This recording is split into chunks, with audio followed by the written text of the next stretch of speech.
Ramon SEO. To the double TV funnel in these bookies like 1, 2, 3. They tapping out and we cashing out. It's plain to see. The morning steam is the A-team, Mr. T.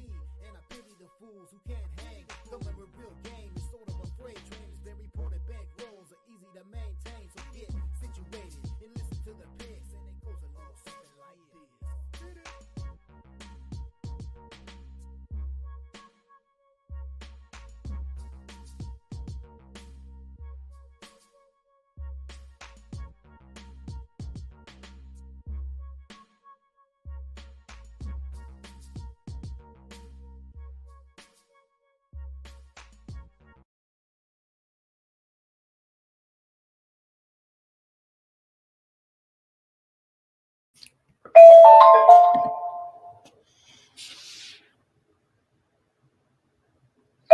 And a pleasant good morning to you from Tony'sPicks.com. This is Ramon Scott, and welcome to the morning steam for Tuesday, January 2nd, 2024. Back to work.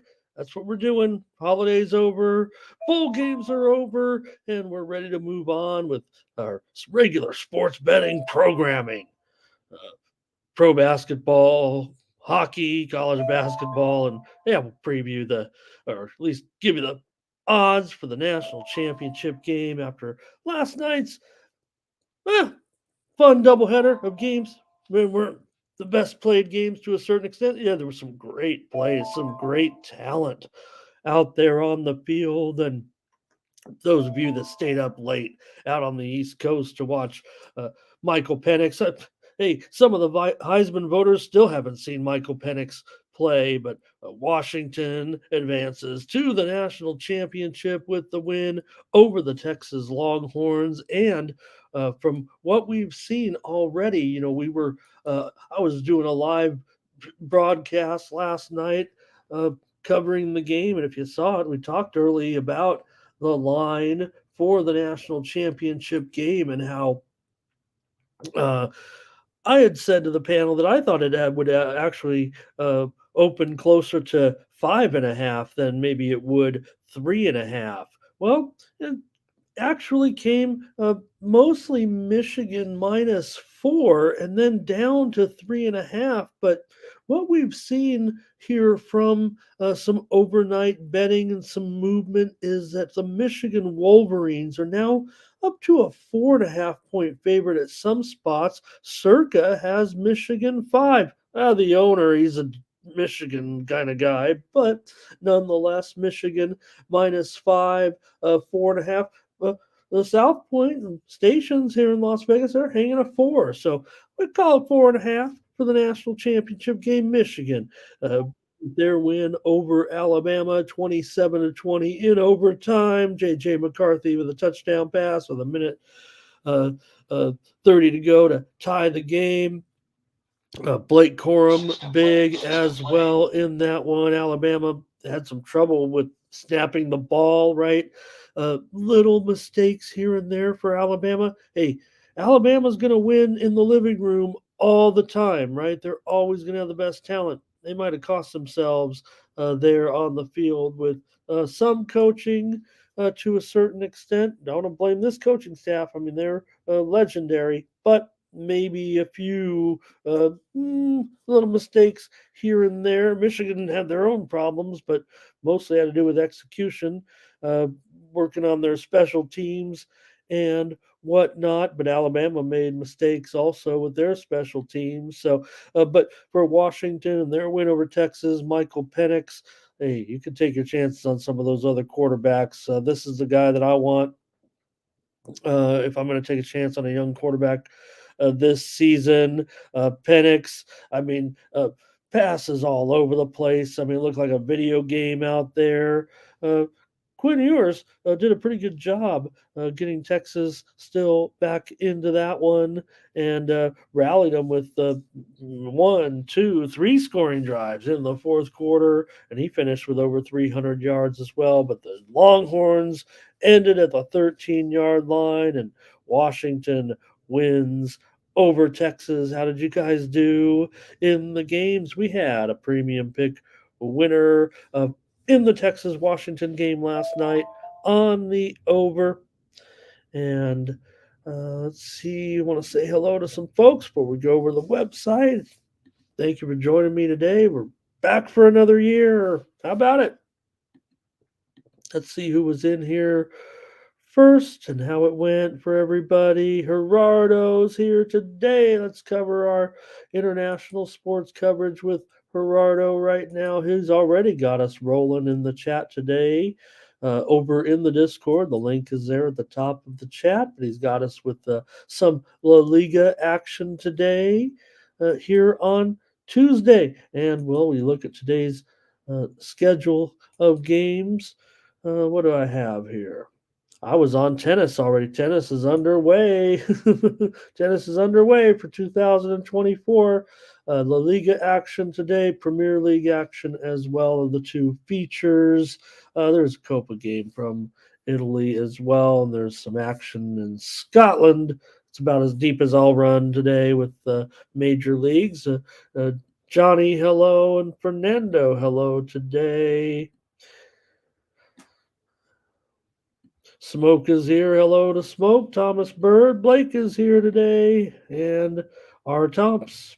Total, by the way, in the national championship game, 55 for the most part everywhere. I did see the South Point just moved to 55.5 here within the last 5 minutes. So some early people at it early here. Salty's here today. Yeah, Milrow, no doubt about it. I mean, like tried to explain. I don't know, not explaining it, but for Alabama, maybe the quarterback is more of a product of the system rather than the other way around. With nowadays, Thomas Lewis here today. Ray Otachi, hello. Curtis is here today. Ninja says the Huskies will get it done. They're underdogs, but they could certainly win this thing. It does feel like all Big Ten championship to a certain extent now, with the Pac-12 officially Dunsky. So Michigan, Big 12, Big Ten. Did I say Big Ten? Big Ten, Big Ten. You guys, I know what I'm talking about. Grayson's here today. How you doing, my brother? And let's see. Chad's here today. Poppy's here today. Lex is here as well. And Rick. We love Rick. Come on.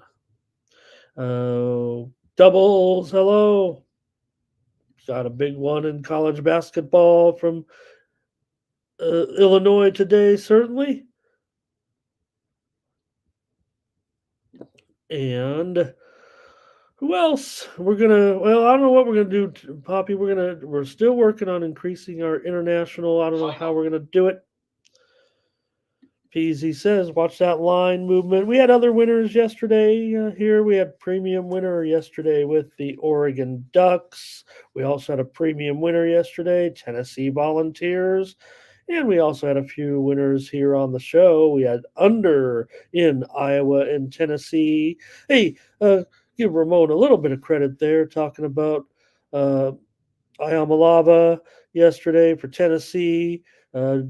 I said, hey, I like this kid. He's played 20 snaps in his career, if that. Wimby was a dozen snaps so far in his freshman season. Said, hey, watch out for this guy. I've seen him play. He was not hard, but guy's a 4 or 5 star talent, depending on which service you look at. And he's just the MVP of the game. No big deal.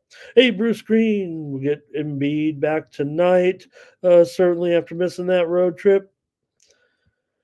Let's go over to Tony'sPicks.com here as well and see who did well. Yesterday on the site, I could only manage a 50-50 split of premiums again. But go over to the website and see who did well. I know it was a good day for some of the cappers over there on our site. And maybe we just cover the other sport, cover the NBA real quick on the recap because, we didn't have too much other action on New Year's Day, but did have a few winners here yesterday, including the Houston Rockets here on the show. Detroit had a little hangover after their one victory. Did have a winner, Charlotte and Denver game to go under. And we also had the Heat and the Clippers game to go under. Let's go over to Tony'sPicks.com. See how our handicappers did on New Year's Day. Oh, gosh, you guys, the graphic is wrong.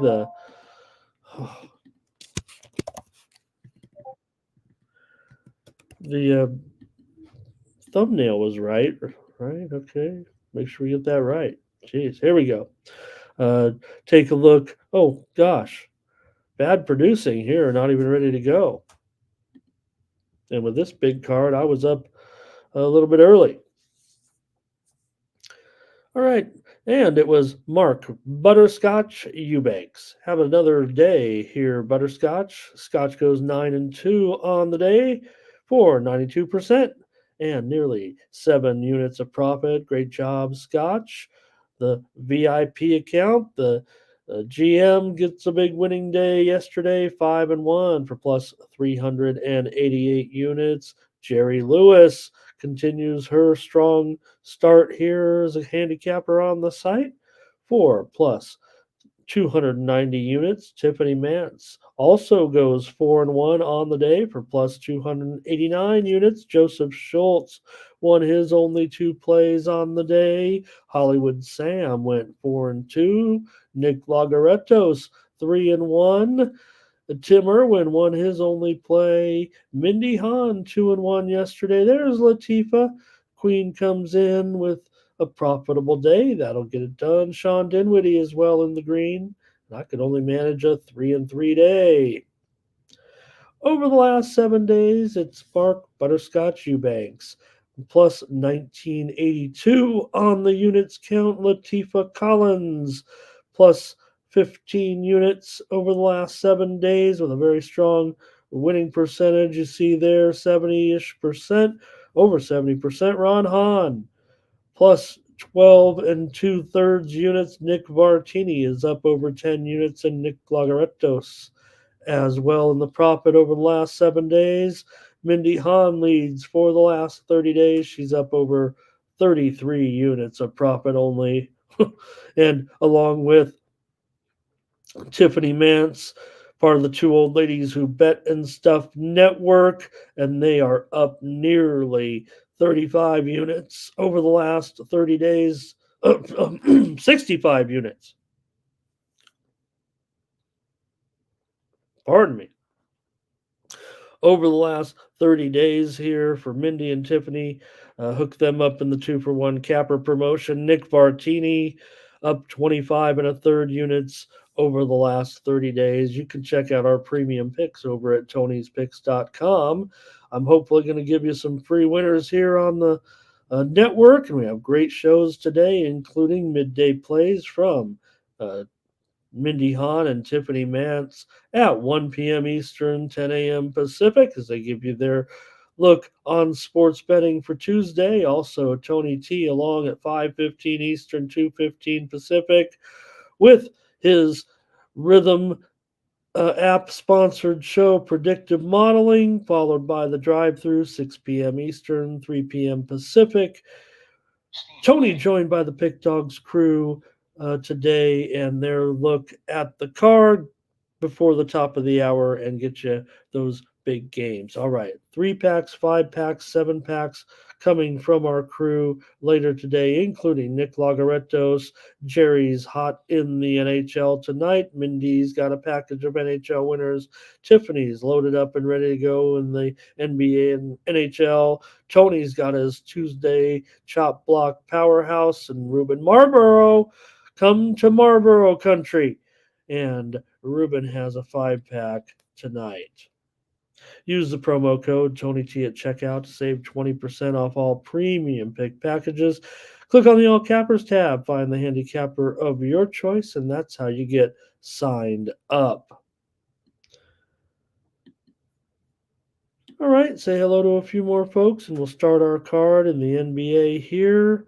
I don't know how deep you wanted to run into those other bowl games. Fiesta Bowl, we had like I said, we had a pretty easy premium winner there on Oregon over Liberty in the 45-6 final. I thought Liberty would score. I gave out the over here yesterday, but Oregon, just too strong. The Liberty a little bit overpowered, overmatched that conference a little bit out of their element, just a tad in that one. And we mentioned the Citrus Bowl with Ayamalaeva, the former Warren Bear. And the other game was, of course, a good one with LSU beating Wisconsin. When we touted Garrett Nussmeier here on the show as a very capable replacement for Jaden Daniels, he had 400 yards and 3 touchdowns. So we might have got that one right. Didn't cover the spread, but nonetheless, hey, always like to look like we know what we're talking about. Anybody can read these stories here, and that's how I do it. I just read a lot of stories, and follow a lot of great cappers too. Appreciate those guys having me last night over there and watching the games. Who else has shown up here? Timmy Tushu today. He's got us covered. U.S. rolled through in the group play, and let's see here. Timmy Tushu says, check it out at the World Juniors today. U.S. and Latvia lay 5.5 goals here. He says we've already seen finals today. Finland advances with the win over Slovakia in overtime. Right now, Czech Republic beating Canada 2-0. Apparently, the Canadiens not too interested here in this tournament, from what my friends north of the border are telling me. This U.S. Latvia game that Timmy Tushu touting here, like he says, in 90 minutes. So consider it. And Sweden versus Switzerland today as well after the U.S. game. All right, good job, Timmy. That's our coverage. That's how it's working at this point. So you guys just provide the lead in. I'll pick you up a little bit on the back end. Your plays are what's important here on the show. You guys are the stars. The chat are the stars of the morning's team. I'm just here to guide the ship. All right. I think that's it for now as far as talking to everybody. Let's get over to the show, get it started. There's a lot of games to preview. There was a couple college games yesterday we talked about. I think we actually, let's not even cover it. I think we lost our plays on the show in college basketball, but they said, don't talk about the losers, so I won't. Okay, going to roll here with NBA first, college basketball second. I think I picked out at least a half a dozen games, so I picked a lot of games here to spend a lot of time here getting back in the fold. Happy New Year. Let's go.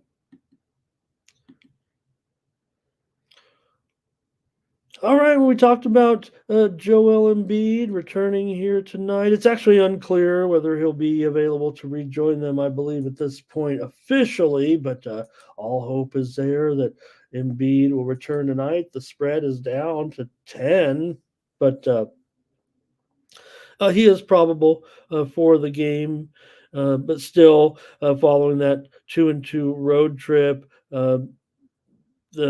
Embiid had missed that road trip with that sprained right ankle. The Sixers are just 2-5 without Joel Embiid this season, and they looked a bit flat again on Saturday when Philadelphia lost to Chicago 105-92.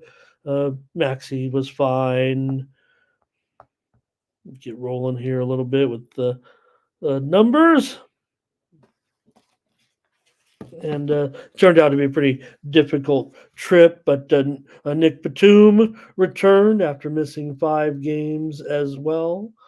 And for the Bulls, Vooch still out indefinitely right now coming into this one.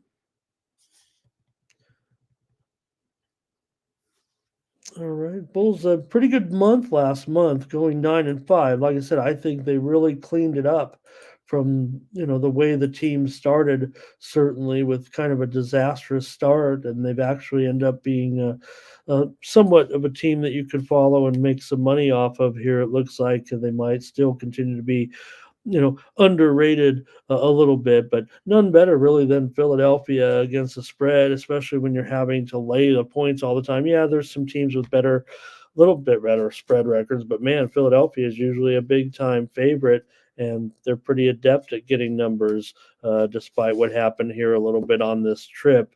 They still played pretty well, right? I mean, they played well against Houston, they played well against Orlando, so I don't know. Coach Nurse, I don't know if you could sell me on a poor trip. Yeah, the loss to Chicago bookended the trip, the two losses. But Chicago comes in here, 5 straight spread wins on the road, and Chicago has gone under in 5 straight games overall. The Sixers have covered 6 of their last 7 games at home with a 12-4 spread record at home this season. Sixers are a pretty big over team for sure. 21-11 to the over overall, 11-5 to the over at home. Chicago's 9-5 to the over on the road, but they produced some unders here certainly of late, including that game against the Sixers a couple of nights ago. So it was 105-92, as I said, but the Bulls were the 1 point favorite in that one and got that win. See, you guys already have some great comments coming in. Bookie Sniper is here today. Thank you, Bookie Sniper, for being here. Appreciate your information. And Terrell says right here, that makes me want to immediately go into line movement mode. He says that inflated total in the Pacers. Oh, Bucks game. We were talking yesterday. I thought he was talking about this game. Yeah, I thought I was wrong, Terrell. I was thinking, man, this is going to be wild. I thought, 250, forget it. 270, but I missed it. Fernando's going over here in this one. That's where we've seen the movement here, certainly. Right here, right now, as just as we were coming on the air, there was some pretty heavy movement that came in on the Bulls and more movement on the over. Thomas Bird likes Maxey to have a big night tonight. Sixers want revenge on the Bulls. They're mad about that game, apparently. And says add a few points. He likes them by big time, double digits here. Yeah, I've just been really happy with what the Bulls have been doing, but I would say right now the Sharps to me are on the Bulls, what it looks like. Sharps want to lay it. Let's take a look here. One more. The widely reported steam did come in on the over in this game. Like I said, they continue to hit this one here. It looks like, and that's probably just the way that I'm going to go. I'm not sure I want to just trust 11 points just yet. To me, the Sharps are going to be. Well, I actually think they're on the Bulls. Did I say the Sixers? Yeah, I think I'm going to end up on just the total here on the show. What did Lex say here? Philly first half. And Smoke likes the Bulls. So does Ray. And I think that's kind of what I'm feeling. I'm going to just roll with the total here and go over. I believe this one's probably even gone up a little bit since I've been on the air here. 225 now. Let's go ahead and update it and give. Who was that just came in with an underplay? We'll give him a good line here. I think though it's fair to say we are starting to see some pullback on the Bulls with Bovada having moved to 10 minus 115 here, but let's call it 225. But I did see Solo just come in on the under here real quick to grab it. But I'm going to go over. Just going to ride with the Sharps here, I'm afraid. The over with the Bulls today. All right.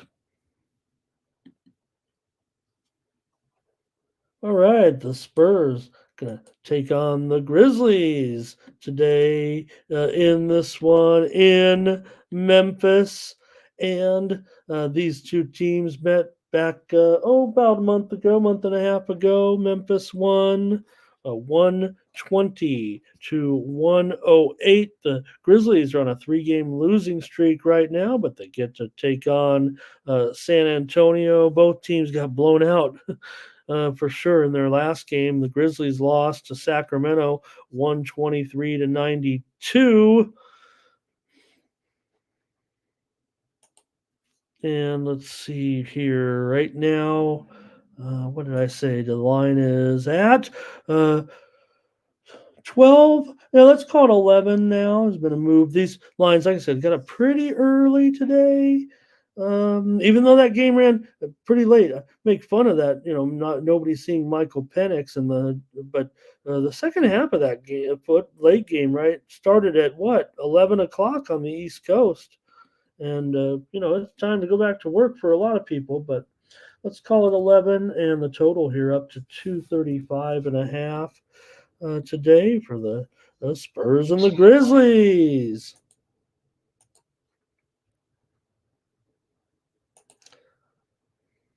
All right. In this one, you got San Antonio. They've covered 5 of the last 6 meetings between these two teams, but Memphis has won 5 straight times here against San Antonio, and also 5 straight times against San Antonio at home. Not all of them were at home, but they would win at home. They won some on the road, but they were winning at home against San Antonio kind of well before that, I guess is a way to put it.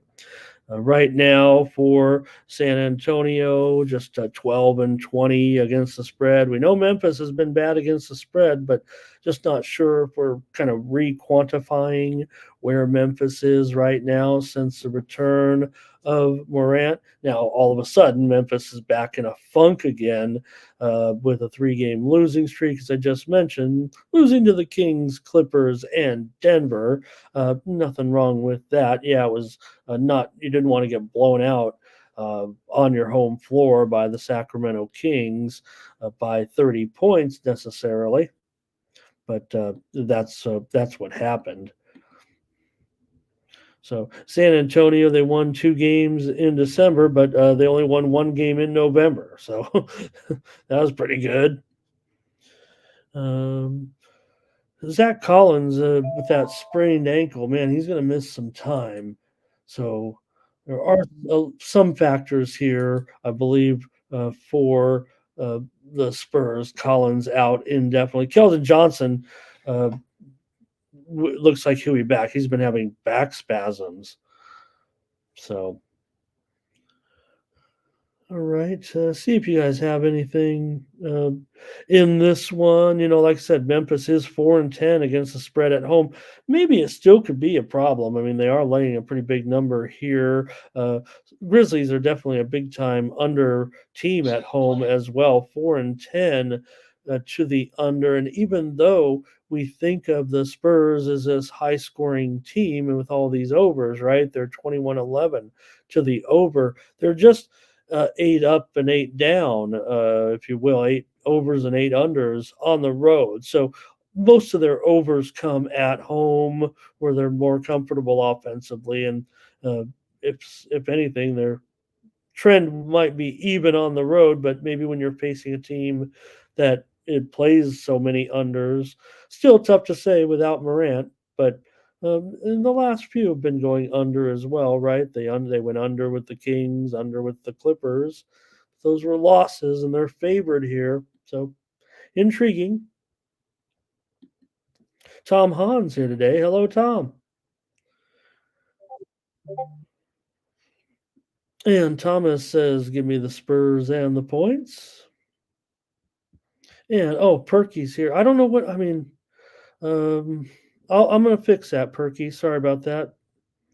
Yeah, I should have realized that's Perky's burner there. So Perky, I'll fix it, man. I don't know. Just use Tom Hahn. Just say it's you.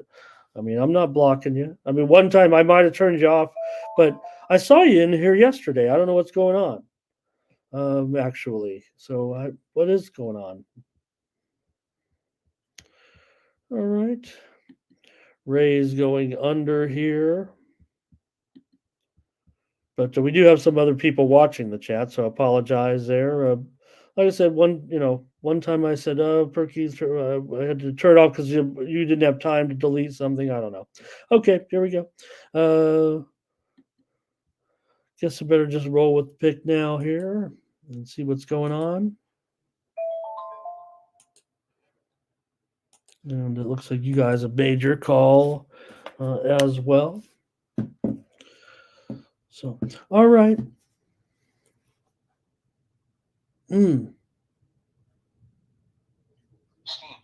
All right. It'll have to be under for me, I think, in this one. The widely reported steam did come in on the over here, and we've seen it going all the way up to 235. Again, maybe I'll just take it as if, when the Grizzlies are at home, maybe it could have more of a tendency to go under because of their, defensive oriented play. Maybe with Josh, with Ja, it could be going higher. Rays on the under. And Terrell says Spurs and under.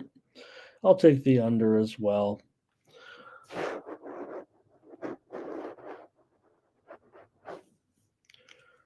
All right. Check out the good game here between the Celtics and the Thunder. And the Celtics here are a 3.5 point favorite, and the total is up to 240. This might be the featured attraction, it sounds like, today, with the Celtics on the road here against the Thunder. I mean, come on. This feels like a pretty good spot for the Thunder here today. System play. Oh, all right. In this one, you've got these two teams met almost a year to the day. Last time these guys met, and Oklahoma City won that game back on January 3rd of last year, 150 to 117. They're going to go against the Boston team here today. And for Boston, they have the winning streak currently right now of 5 games. And Oklahoma City's done pretty well, however, when facing Boston. They've covered 5 straight games. These teams have gone over in 5 straight games as well in those 5 covers by Oklahoma City. Oklahoma City on a pretty good run right now, covering numbers, no doubt about it, with their 4-game winning streak. They covered against Brooklyn, one and covered against Denver, one and covered against the Knicks, and one and covered against Minnesota. All pretty quality opponents here right now. Meanwhile, Boston just 6-8-2 against the spread on the road, but they've done some nice work here now as well with that 5-game winning streak. They got the money as a big favorite against San Antonio, and didn't get the money against Toronto and Detroit, but against the Lakers and the Clippers, they got the money here a little bit. See if you guys have anything going here with the Celtics and the Thunder today. Thunder money line here for Solo. And Thomas Bird says OKC can get it done in this one. These two teams definitely playing some overs here. We saw some early pressure to the over, but I have seen some buyback now here to the under. Hey, Tone's here today. Nice to see you, Tone. He's got his college play of the day, and he also says he's got to like the Thunder in this one. And I'm probably going to have to like the Thunder as well. Thomas says That line looks like the Thunder for me. Katie Wynn is here today. Oh, no, I'm sorry. It's more Perky. Perky's got all his burners working today. All right. Here's Lex. And stop playing games. Perky, just comment with your. I mean, you can't fix it right now. I'm in the middle of the show. If you're here to comment about the games, you know how it works, sir. You're always welcome. All right. Lex here. Thunder money line and spread. All right.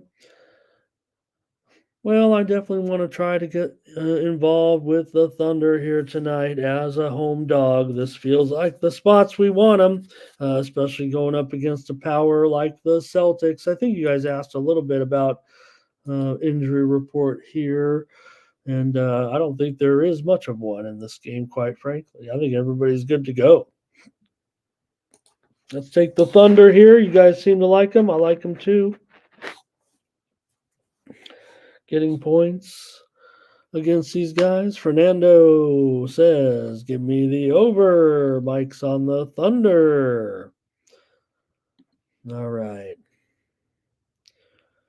The Nets and Pelicans. Another decent game here with the Pelicans favored by 6. And the total 228.5. This one looks like it's gone down here a little bit.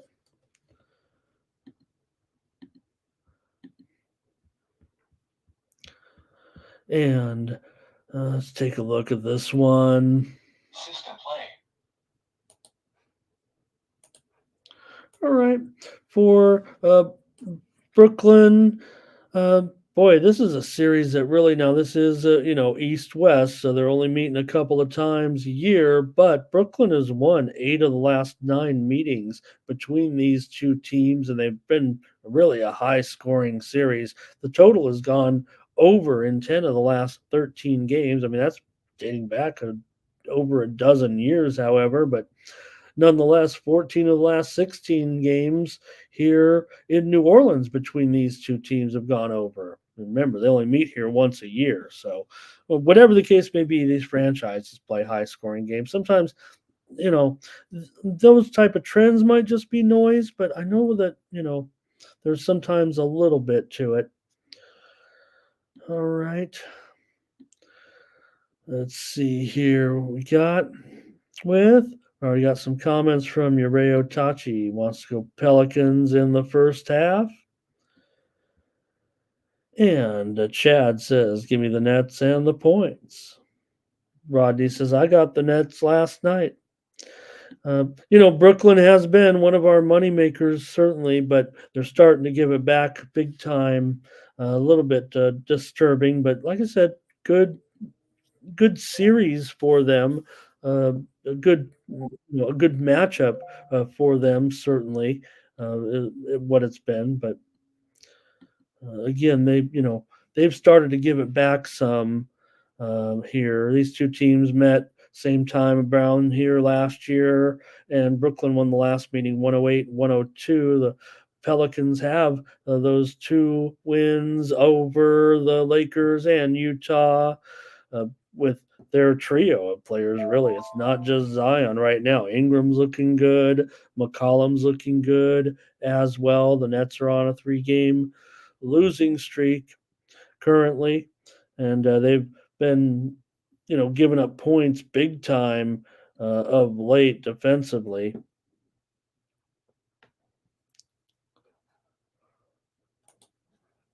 All right, see here, I'm going to make a call on the game and put your comments up there. Right, Lex? They had a cover somewhere. I think they're like 1-10 or something, aren't they? Or something. Like I said, I mean, they were doing us good for a while. They covered against the matchup, the first win against Detroit, the back on December 23rd. So, okay. Let's see here what I have pinned down in this one. This one is a little bit tougher for me, I think, but I'm going to end up on the under here with the Nets and the Pelicans. I do believe. The confidence meter's not feeling too hot here in this one, but go ahead and give me the under. Let's see here. I'm almost ready to just toss up my hands on this one. All right, I'll take the under. Nets and Pels.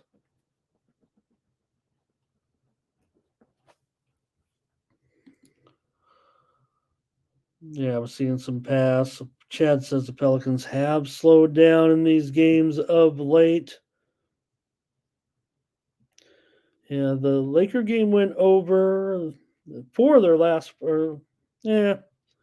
Trends aren't too swift either. All right,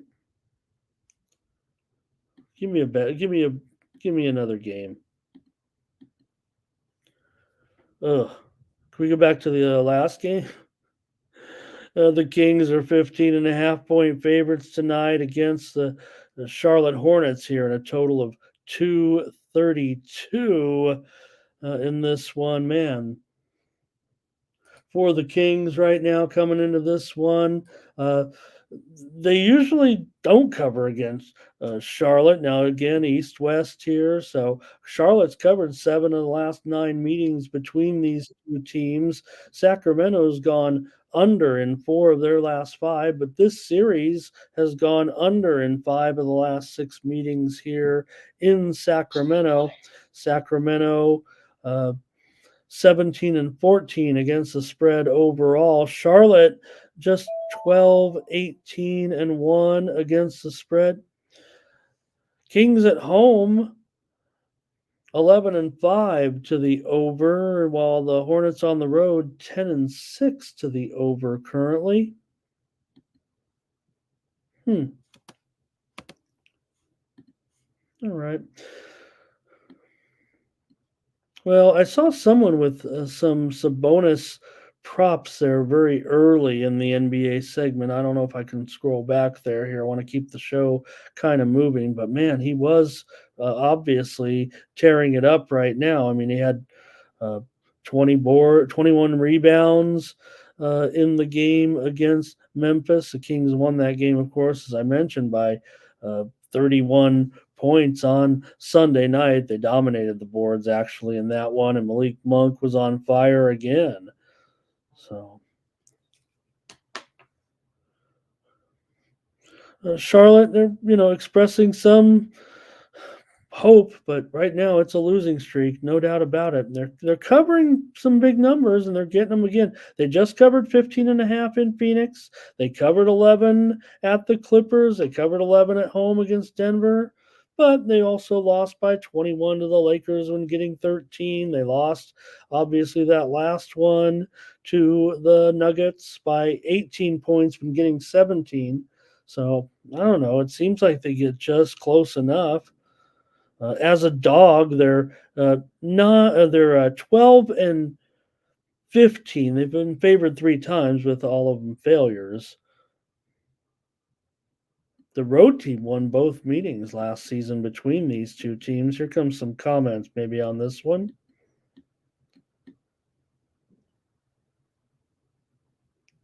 All right. I'm going to, you're not making me too happy here, Perky. All right. I'll try to fix it, man, but just try to be cool, all right? Hornets plus 16 here for Solo. And let's see here. Tone says, give me the Kings in a smackaroo. Rodney says, Hornets to cover, but no Rozier. Yeah, that news came down the line. I think that was really all the major. Total line's now 16 and 232.5. Not tonight, says Thomas. Yeah, Rozier questionable. It is an illness. So Gordon Hayward's hit the shelf as well now for Charlotte. So definitely some questions, but still the widely reported steam came in rolling here on the Hornets early, but obviously the pushback now on Sacramento. Up to 16, 232, 232 and a half, it looks like. So I don't know. I probably want to trust the Sharps here. Why would they want to keep taking this Hornets team? Might just go a market play here and take Charlotte with these points. They seem to get it done a little bit more than half the time on all these double-digit spreads. Thomas says take the over here, but Fernando's going under. All right. Tone says bad travel spot here with the Hornets on this road trip. And I think that's, certainly part of the storyline. 0-4 so far. They're 3-13 on the road against the spread this season. And you look at Rozier, missing the last game. And then remember, he just back on Friday against Phoenix, he had that huge game. So it's not just another player right now. Rozier, especially if Hayward is out, right? They've already been, he's had to step up without LaMelo in there. So, yeah, they don't have a lot of room for error, so to speak. I think that's what Clifford said, the king of the quote. So, all right. Now, the young players are coming through for Charlotte a little bit. Complacency spot for the Kings. I'm going to be on Charlotte here. I don't like the Kings necessarily as a blowout team too frequently. I'll take the bushel full of points.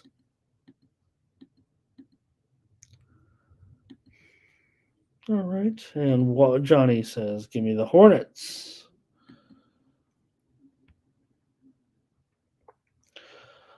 One more in the NBA tonight, and it's going to be the Orlando Magic and the Golden State Warriors here, with the Warriors favored by 3 and the total 231. All right. Boy, this one seems like it's going to be pretty high-paced. No widely reported steam here, I guess, on this one just yet, unless I've missed something. I'm going to load it up again here before I give the coverage out.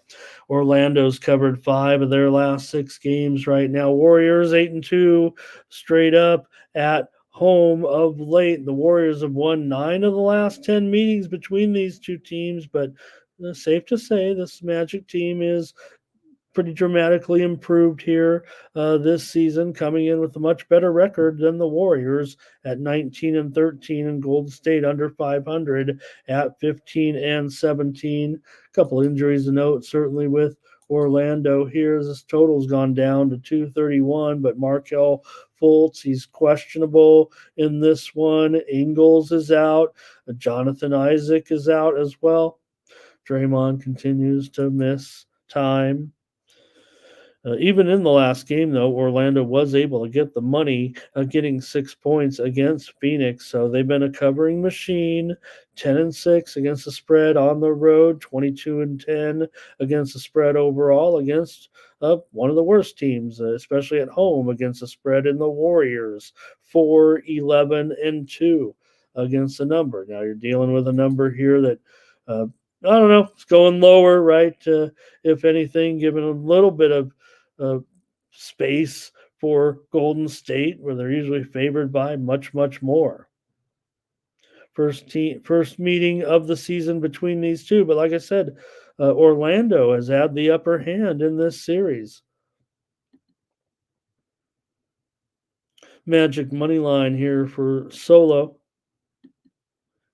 And Thomas says that maybe this is here for the Warriors here, that maybe now the line's down here to 3 a little bit. Maybe that's the spot. Maybe now you can try to get on the Warriors here.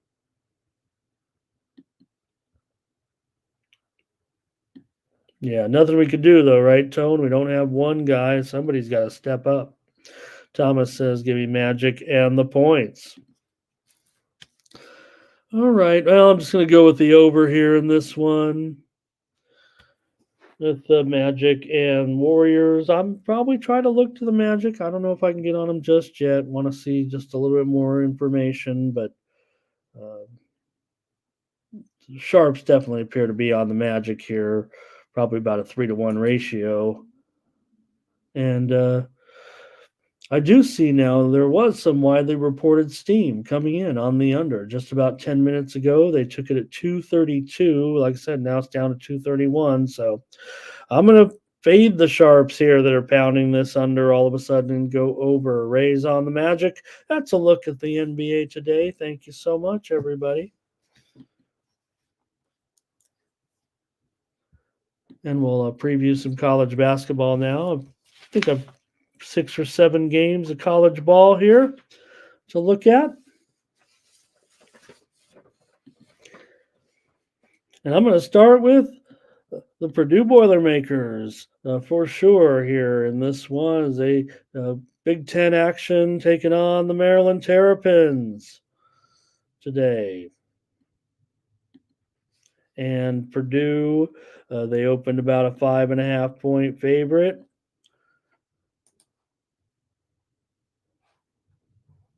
Current line sits at Purdue now up for Purdue at 6. I think it was actually it opened higher. It opened much higher than that. It opened about 8. Now Purdue about -6, and the total is 140. This one's gone down quite a bit.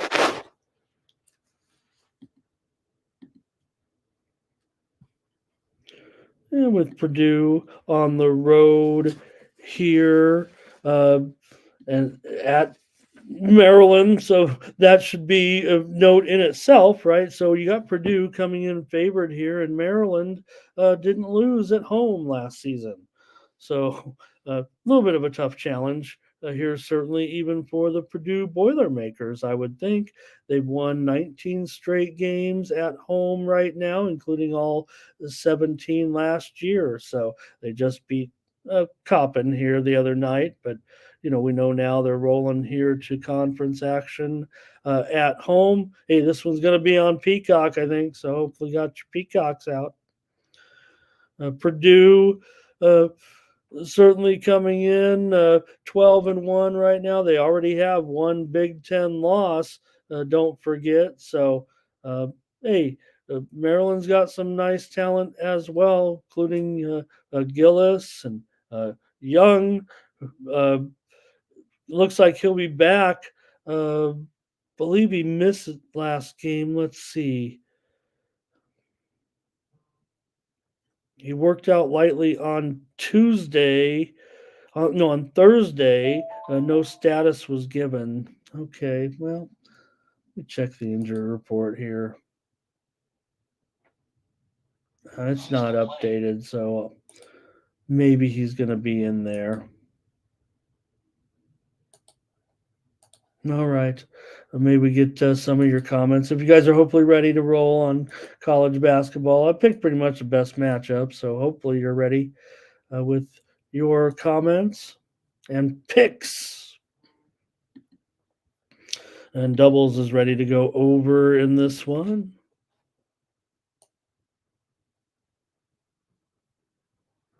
And Lex says he'll take the over as well. 8 of the last 9 meetings between these two teams have gone under, including the last one, the two matchups last season. The 68-54 win at home by Maryland and Purdue's 58-55 win. All right, no problem, Joseph. We just appreciate you being here. The Ninja likes the under. Poppy says this one's moved to 140. And Thomas said, because Poppy took the over. Okay. Maryland money line here for Solo. I think this is perky, guys. I'm pretty horse nuts. I mean, maybe there's some new guy who shows up and says, whoa, a sports stream, but it feels like perky. So that's all we'll just need. Any of your burners, just tell me who it is. No big deal. Just trying to be real here. We don't, uh, especially on a show like today, it's trying to get through all these games. All right. But yeah, look, like I said, Maryland, this is a strong home court advantage. Maryland certainly still Maryland, right? They're playing pretty well. They're 9-4. They're 8-0 at home. Still in a pretty good groove. You look at their winning streak here currently. They, beat up on the Bruins. That was the game, that I'm talking about. That Young had 37 points in that one, a career high, if I'm not mistaken. So you got to have, Young certainly in there. I would think that would be a big help. Believe it was just an illness. So, but Jahari Long came in and played a great game in that, replacing him and scored 15 points. Now Young scored 37 points against UCLA. Remember, they only scored 69 points in that game, and he's averaging 19 and a half points a game right now. So. But they've also beat Nichols, but they didn't cover a big spread. They beat up on Alcorn as a big favorite. Beat Purdue here. Penn State here at home in a Big Ten win, 81-75, back on December the 6th. So, all right, maybe you could keep rolling. People keep rolling with Purdue, but. They've gotten some numbers certainly, and they're certainly covering some numbers here of late with this winning streak. But again, you have Maryland. They win all these games at home. They play tough no matter what. I've got to take the points as well. Yeah, Kevin. We're definitely going to that. We definitely have that game. It is the last one we've got lined up because we're going in rotation order here, but. Obvious. You got to cover that one, especially if you're a Mountain West guy like me. Dwight wants Maryland. Purdue money line here for Thomas. Wake Forest and Boston College. Got Wake here on the road, a 2-point favorite, it looks like, against BC.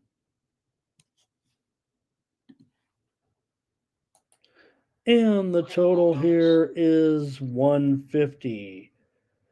Did I say Wake is favored? I said Wake is favored, right? Boston College actually opened a little bit. Let's see. They opened -1 at a few books. They opened a pick at a few books, but it's Wake Forest that can extend their winning streak tonight. They've won 7 straight games. They come in here to take on Boston College. Wake Forest is off of an 86-63 drubbing of Virginia Tech behind Hunter Salas, a former Gonzaga player, came through big time. Boston College comes in here 9-3, both teams 9-3, but Boston College has lost already in conference. ACC play. Wake Forest comes in 1-0, BC 0-1 for BC. They're coming in. They beat up Lehigh in their last game.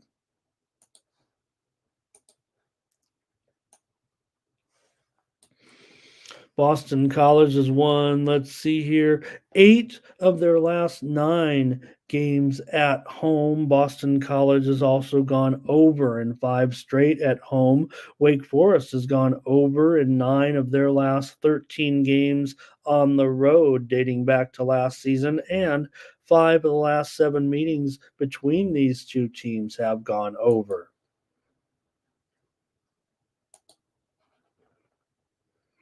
For Boston College, you certainly have the postman, if you know what I mean, with Quentin Post in there. He's their leading scorer with 18 points and 8 rebounds a game. The Boston College has won 4 straight games themselves right now and are 6-1 at home this season. And for Wake Forest, I believe this is just their second true road game of the season. Maybe I could call it up here and make sure that is the case for Wake. Their only other true road game was an 80-77 loss against Georgia. They also lost 2 neutral site games. So Wake Forest, a little bit treacherous here going on the road. Good start for them, but road games in conference not always the best, for them. All right, see if we got any picks from the crew.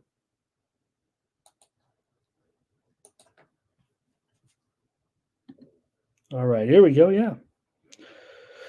Okay. Horsenot says go with that insider info and take Wake. Joseph says take a lean over in this one.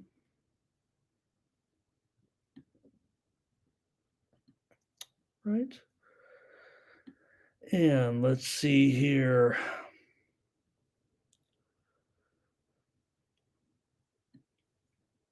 Yeah, I don't know if I don't know what you're talking about, Perky.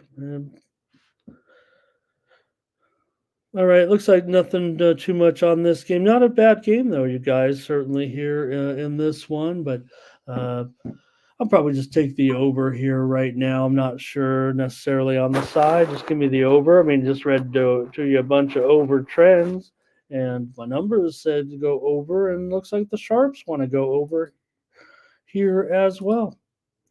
I don't think it's been widely reported, Steam, but let's see, where are we at right now on this one?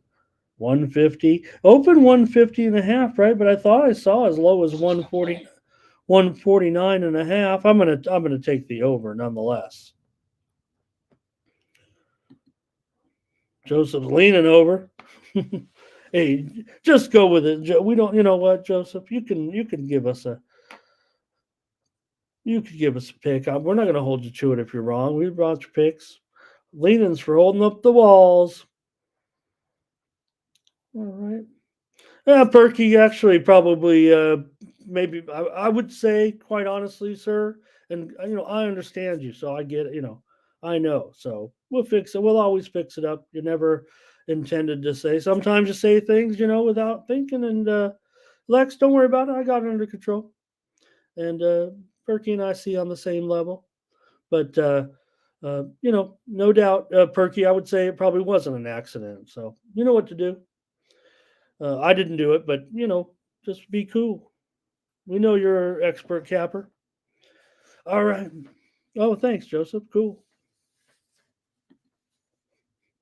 Perky's plenty old, Lex. All right. Let's not make it about him. It's all about me. Here on the show. All right. Hey, let's go to North Carolina and Pittsburgh next up in this one. You've got Carolina here minus 4.5, and the total 157. And maybe even 158. I'm even showing maybe even 158.5 now. This one keeps going up and up and up here right now. Get it now. I'm going to put it up to 158.5. I feel like I'm going to end up on the over here in this game as the free pick. Maybe I can look to the side. Maybe I can get over on this because Pittsburgh feels like it might be the call, but the widely reported steam did come in on North Carolina. They were as low as a 2-point favorite in this one in some of the openers here, but now I'm showing 4.5 for the most part. As Carolina continues to get plenty of attention here. Nothing on the, I don't see anything, injury related here. Maybe just sharp action. Maybe it opened a little bit too low. Who knows? But it's definitely been a pretty strong move here to Carolina. Pittsburgh has won 15 of their last 18 games at home here, and Pittsburgh has covered 5 of the last 6 meetings against North Carolina. Carolina's gone over in 4 of their last 5 games on the road, and for the last 5 meetings here at Pitt, between these two teams have gone under.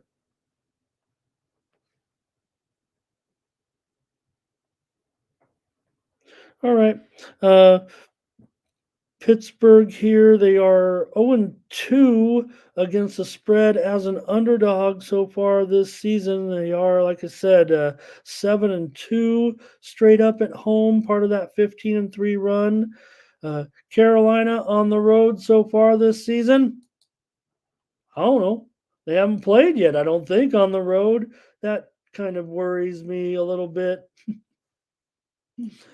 Uh, yeah, first true road game, part of 3 straight ACC road games here to get their conference schedule rolling. They did have a win already in conference, beating Florida State, but this is already a pretty tough spot here. And look, Carolina's losses so far, uh, to decent teams, no doubt, top 20 teams, Villanova, uh, Connecticut. Well, I guess Villanova's right, maybe outside the top 20 now, but they're right there. Certainly Villanova, Connecticut, and Kentucky. So Pittsburgh a little bit tougher, obviously top 50-ish type of team, but still on the road. Pittsburgh has, has home losses already, including an ACC home loss against Clemson.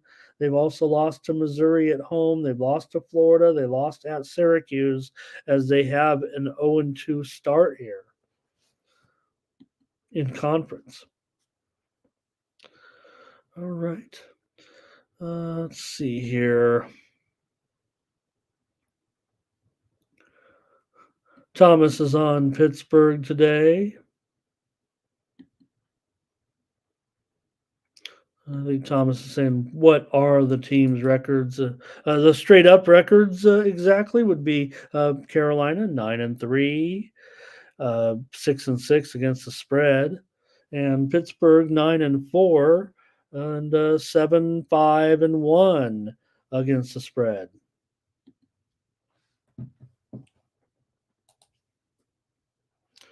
All right. Well, look, this one's been shooting big time over right now, so I'm going to take the over as well. Missed out on a bunch of value here, but look, this one, both teams probably going to have to get into the 80s to take this one over the total, but that's the way I'm going to look here today. Give me the over. Seeing a lot of movement here on the over, it looks like, of late within the last hour or so. All right, Butler and St. John's here in this one. St. John's favored by 7. It's Butler that comes in 10-3. St. John's at 9-4. Butler is a 7-point underdog. Total 154.07. You know what? I think that is just a typo right there. It was never 4. Sorry about that. I guess you could argue that there was some open 6.5 at some books, several books, but now let's just call it 7. So it was never 4. There we go. With Butler and St. John's. Okay. For me, let's see, in this one, St. John's, 5 straight wins here at home. They've also covered 5 straight games in this series against Butler. Now they're starting to lay the Patino tax here a little bit. However, total's gone under in 11 of Butler's last 14 games on the road, dating back to last season. And 4 of the last 5 meetings here against at St. John's have gone under. Pretty high total here, no doubt, with these two teams, but there really isn't much indication that these two teams, like I said, the Butler has been a pretty solid under with already some unders on the road this season. They just played, let's see. Well, the Providence game did go over to 160 points. They were a 6-point dog in that one, a very similar spot to this one. And that one went well over, but the total there was 139.5. Boston Celtics are on the move right now, by the way. They are taking action here. They're going to go up to 4 or higher in that game right now that we talked about earlier. Just want to mention that. Definitely some real steam coming in on Boston as we speak. All right. Anything for you guys in this one? Butler and St. John's? Because, man, these high totals, all I want to do is go over. I know I haven't hit them all, but all right, let's take a look. Butler and St. John's. Here's Butler in the first half. And St. John's under here for our tops. All right. And here's the St. John says, get the win right here. All right. Perky says, you could pay for your Ozempic pills by taking Butler. That's what I'm talking about, Perky. That's some commentary here. Shoes for the wife.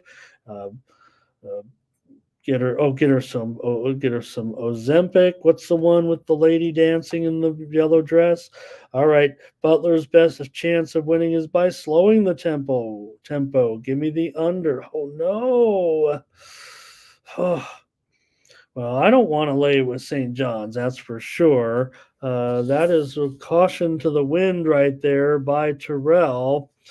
But man, the reported steam came in on the over, and I kind of wanted to go with the over. But Sarah Thompson's on the under, Terrell's on the under. Man. All right. Perky said Butler. I'll take Butler then. Let's take Butler and lay these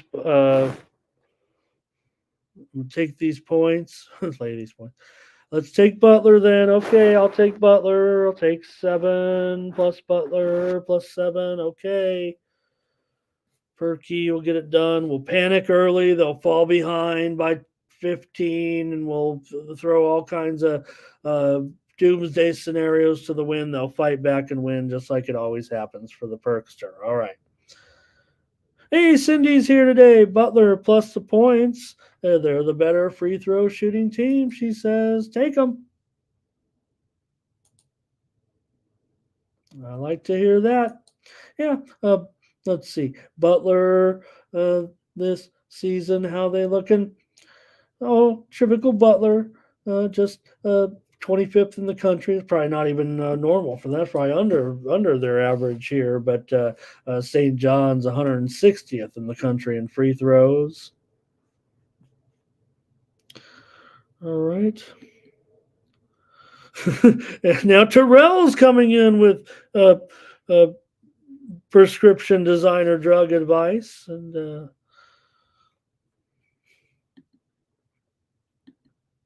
well, you know what? Whatever works on your psyche too, I guess, is part of it. All right. It's half the battle. All right. Northwestern and Illinois. We've seen a lot of sharp action here with this matchup coming in with these two teams already today. Seen a lot of pressure here to the under. I'm sure this total's already stale as can be. What are we talking about now? Illinois -5, the total down to 141. I would have to think under as well. So probably going to miss out on some of the value here. The total has gone under in 5 straight between these two teams. Northwestern always terrific here against the Illini. They've covered 5 straight games. Now Illinois has won and covered 5 straight at home. Both teams come in with a 10-2 record here this season and pretty good spread records as well. It's Illinois that actually has a better spread record at 8-4, while Northwestern is just 6-5-1 to the number. But Northwestern 2-0 against the spread on the road so far. And but just a 1-1, I believe, as an underdog. They haven't actually been an underdog too many times this season, with a kind of an easy schedule.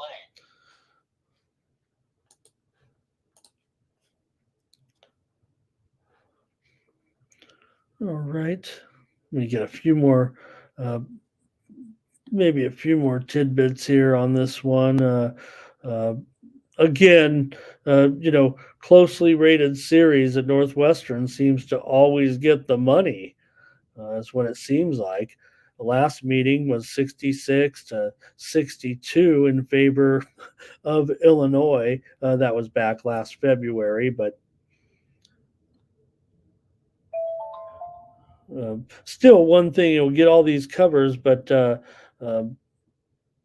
Northwestern's lost 7 straight meetings at Illinois straight up. But like I said, Northwestern did get the win at home last year in that game.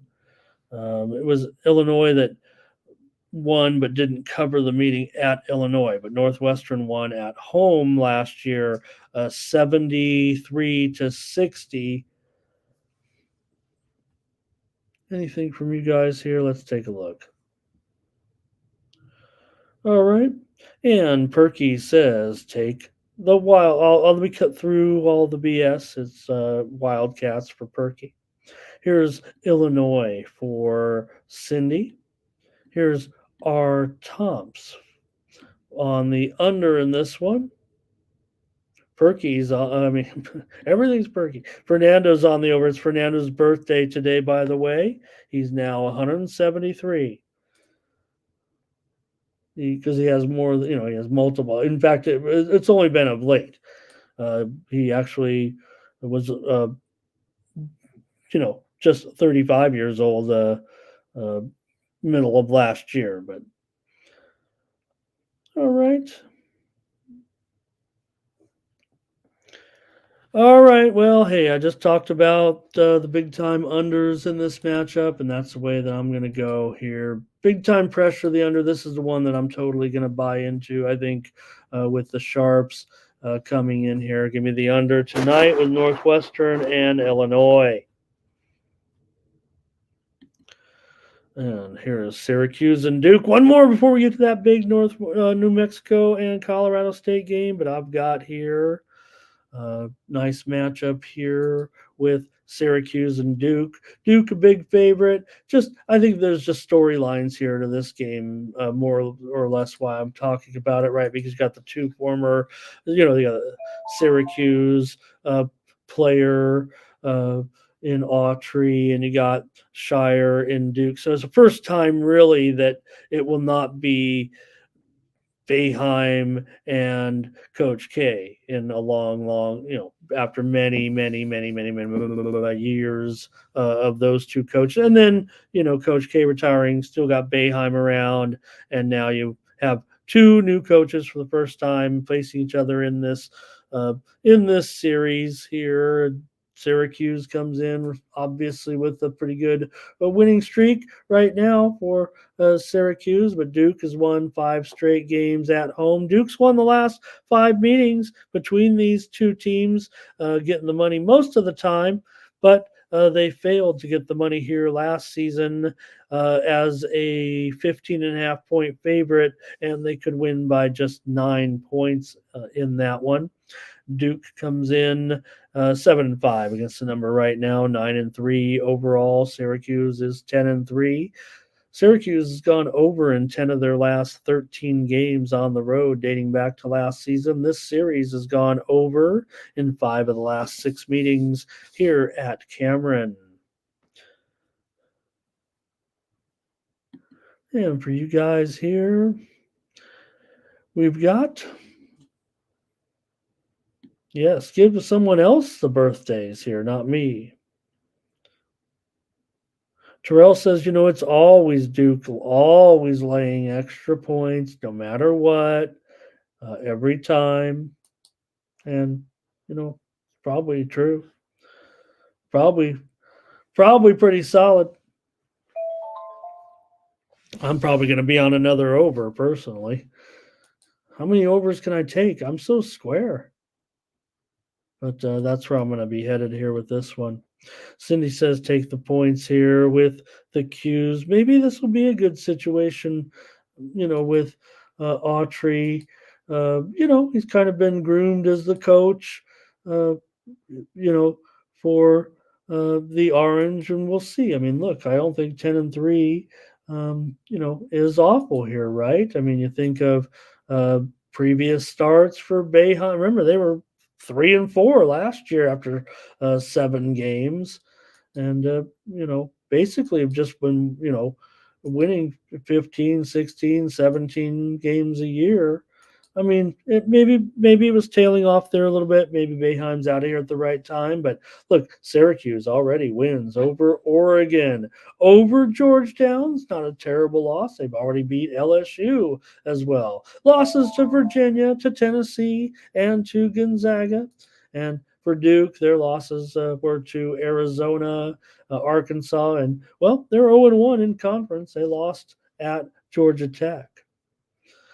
So Peasy was going back to that North Carolina game. Yeah, this team came in on Carolina, Peasy. I didn't make the call there. I went on the over at this point.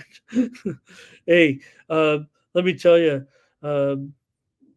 Perky's on Syracuse here as well. Lucky Lefty. Hey, welcome to Lucky Lefty here. First half Duke. Pleasure to have you, Lucky. All right. And so, Mike, maybe we can touch on I know in the basketball segment, and I did say that the NFL would come out with a statement if they felt like they were wrong. We're kind of on day 3 of this to a certain extent, right? So what's happened now is the latest, remember I said it was a case of he said, she said. So you tell me now what you think. And maybe you saw this, so I'm not saying anything that it wasn't a news story. But Campbell came out after practice yesterday and kind of changed his tune just a little bit. He said that we did send out the 2 players, and our goal was to purposely try to confuse Dallas with our substitution pattern there. So in turn, what happened is the referees got confused. They may have messed up, but it was may have been a pre-planned deception, which the referees were decepted. So not that it was an illegal tactic, but if you do things that are kind of shaky, people are working their jobs out there. The referees have a billion things going on, right? So all right, enough. That's where it stands right now. So Campbell, intentionally tried to confuse Dallas with the sub 70 and 68 and all that happened. All right, New Mexico and Colorado State. The big game in the Mountain West right now, early season, late season, whatever. Both teams come in 12-1. This is a great game today. Great game to wrap up the card here tonight with the Lobos and the Rams. Huge game here on Fox Sports 1 at 10:30 Eastern, 7:30 Pacific. Huge game in the Mountain West. And by the way, I didn't even editorialize here on the poll yesterday, but okay, whatever. You talk about the biases, and there's no way Gonzaga is ahead of San Diego State in the poll. I mean, you can look at the schedule, you can look at what they've done right now, look at who's played who, look at everything. San Diego State should be ahead of Gonzaga in the poll after beating them on the road, having the better record, having the tougher schedule, blah, blah, blah. The better star. So, all right. Anyway, Mountain West action here with New Mexico and Colorado State. Colorado State's won 5 straight games here at home against the Lobos. And the last 5 meetings here in Colorado State have gone over between these 2 teams, as well as 5 of the last 6 meetings between these 2 teams. Colorado State's gone over in 5 of 7 home games this season, although New Mexico 1-3 to the under on the road. Both these teams have not only been winning games, but they've been terrific covers. New Mexico 9-3 to the number, Colorado State 8-3 to the number. But in this scenario, actually, Colorado State's just 4-3 to the number, still above 500, but at home just 4-3. And New Mexico 2-2 against the spread on the road. So they're not in their best element anyway, but they're both playing so well, hard to tell which way it might go. but nonetheless, big game in this conference anyway, and a terrific game, certainly. The the teams play very similar. The one thing is very interesting is that both teams have one loss, right? And that loss was to St. Mary's. New Mexico's won 11 straight games. They lost to St. Mary's 72-58, and then went on to win 11 straight. Colorado State's won 3 straight. They just lost to St. Mary's a little less than a month ago, and that one was 64-61. So New Mexico lost to St. Mary's by 14 points. Colorado lost to St. Mary's by 3 points. So both teams coming off big victories over Division II opponents. New Mexico beat Eastern New Mexico 87-54, and the Rams beat Adams State 106-61. So decent matchup here, no doubt. And there was some widely reported steam that came in on the over in this one, but I'm not buying it. I don't think this one does go over here, actually, despite what we've seen, from these two teams in this series. I don't think it's going to be way under, but I just think I'm actually going to find my way to an under in one of these games, and I think this might be it. Here come the comments here. Lucky Lefty, first half over. Thomas Lewis is on Colorado State. And Lex, thank you for your picks on that game. This is Cindy, says Colorado State. Peasy says Gonzaga's trash. Or as I like to call him, Gonzaga. Anything to piss off a Zag. All right. Thomas says, "What did Colorado State do last year?" Well, that's kind of the story, I would think, in this whole thing to a certain extent. They were a sub 500 team last year. Got off to a hot start, but just faded big time in conference play. San Diego State ended up ending their season. They played pretty tough against the Aztecs in the conference tournament, 64-61, threw a scare into San Diego State. All right. For me, I'm going to take the under in this one. New Mexico and Colorado State. All right. That's it for college basketball. We're going to get to NHL now with a massive card, so we've got to get rolling here on this and give a lot of picks out. With the hockey today, we'll get the goalies together as well. Let's see what you got. Get it started here with the Bruins and the Blue Jackets. Hello.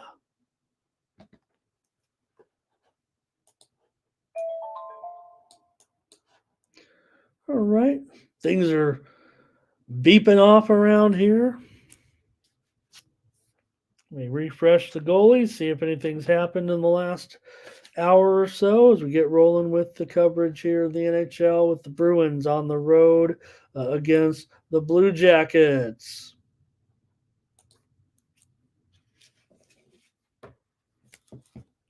All right, they were quizzing me last night what I thought of the teams in the Eastern Conference. I certainly got to respect what the Bruins are still doing at this point. They've also won 7 of the last 8 meetings between these two teams.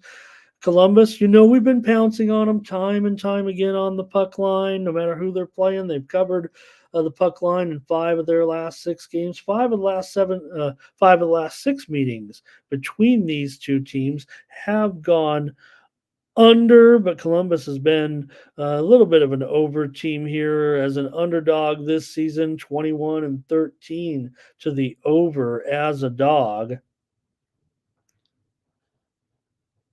The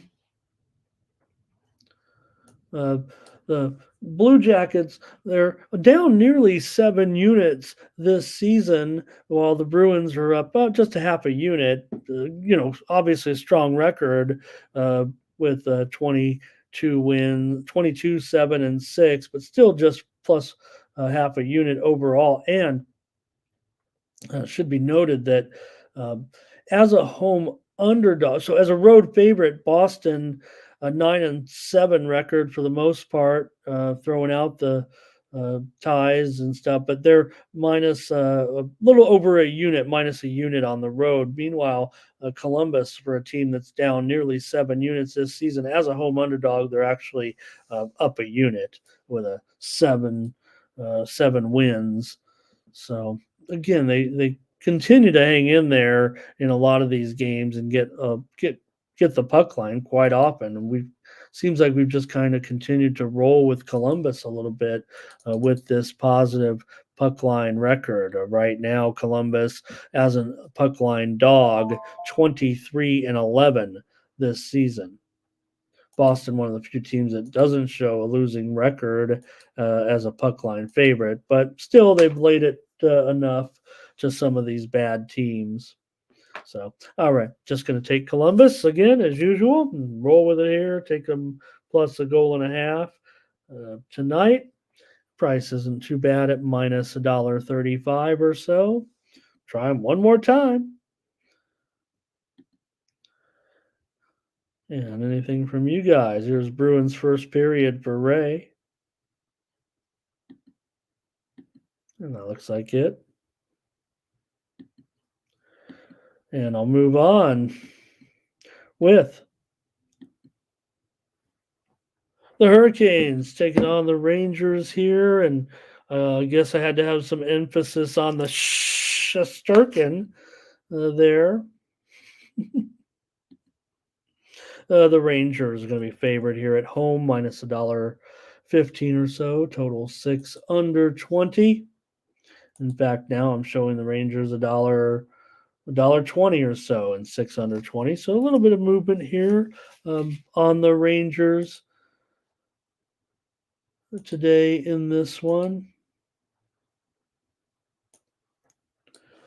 And for Carolina, they've won 4 of their last 5 games on the road, but the Rangers have won 6 of the last 7 meetings between these two teams, including 5 of the last 6 games played at the Garden between the two teams. The total's gone under in 4 of the last 5 meetings, total's gone under in 4 of Carolina's last 5 games, and the Rangers definitely playing some unders here of late. The last game, as a matter, well, just the last game, I should say. 5-1 win at Tampa Bay. See if you guys have something already here. Yeah, I thought Rangers here for our tops, and Rangers here for Mike. Was on a show last night. I heard a lot of support for Carolina, and I'm really having trouble wanting to come to grips that Carolina can win this road game. It doesn't feel like a great spot. I'm going to have to take the Rangers with you guys here. I don't want to fade my buddies there a little bit. They seem very confident in the play on Carolina today, but I'm going to have to take the Rangers, especially at a acceptable price of $1.20 or so here. Rangers have won several. They already won the first meeting here at home 2-1. Didn't get the puck line in that one, but they did beat them back on November the 2nd.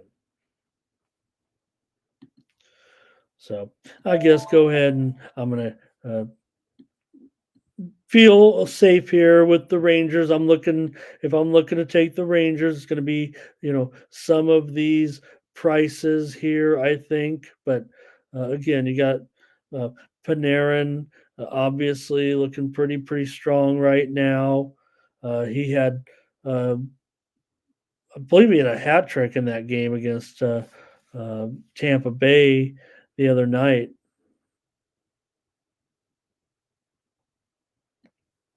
23 goals now this season for Panarin.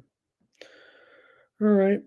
Carolina, like I said, nice little run right here as well. They've won 3 straight. They beat Toronto, they beat Montreal, and they beat Nashville. So definitely a good run right now, I'm going to go ahead and take that to end tonight. I'm going to take the Rangers here.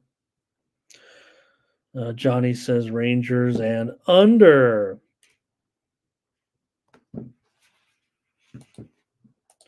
All right, keep it moving here with this long card. Sorry, you guys.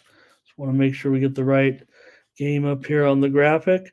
All right, here we go. Capitals taking on the Penguins tonight. The Penguins, a substantial favorite, minus $1.70, and the total 5.5 now at a lot of spots. We'll call it 6 under 20 for the most part, maybe 6 under 15, but I'm starting to see some 5.5s out there right now. This one continues to move lower. See if I can still stay on it, because that's kind of the way that I was looking with these two teams. Now, here's the thing: Washington and Pittsburgh, 9 of the last 10 meetings between these two teams at Pittsburgh have gone over. Washington is also 7-1 on the puck line in the last 8 games against Pittsburgh, often as an underdog. Pittsburgh has covered the puck line in 5 straight. They've also won 5 straight at home. So good little run here for the Pens right now. Teams with similar records: Pittsburgh with 18 wins, Washington with 17 wins this season. These two teams have been solid unders so far, especially Pittsburgh at 6-11 at home to the under, but Washington 11-22-1 to the under.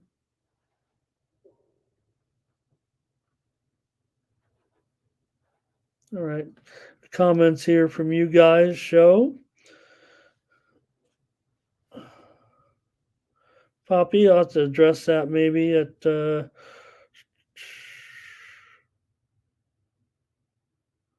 yeah, I wouldn't expect them to allow that oh yeah, money line in total.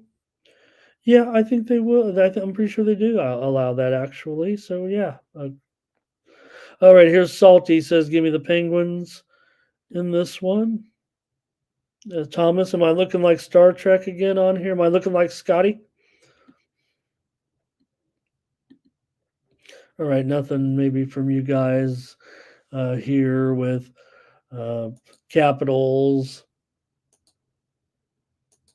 and Penguins. So I'll go ahead and make my call, I think, in this one.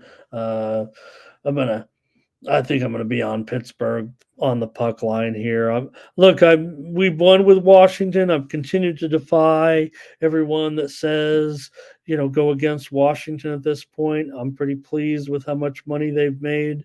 Their profitability here this season, certainly, but I'm going to take Pittsburgh probably on the puck line here, despite the good juju of Washington. Washington pretty solid, up 2.25 units this season. Pittsburgh is a favorite. They're down 5.75 units overall, but this matchup, I'm going to take the Penguins to get the puck line.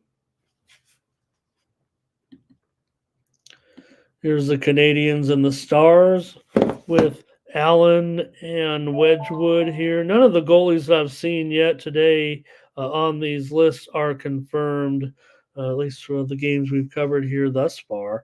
But man, look at this. Stars here on the road against the Canadiens. It does feel like the Canadiens are starting to come back down to earth here a little bit of late for Dallas.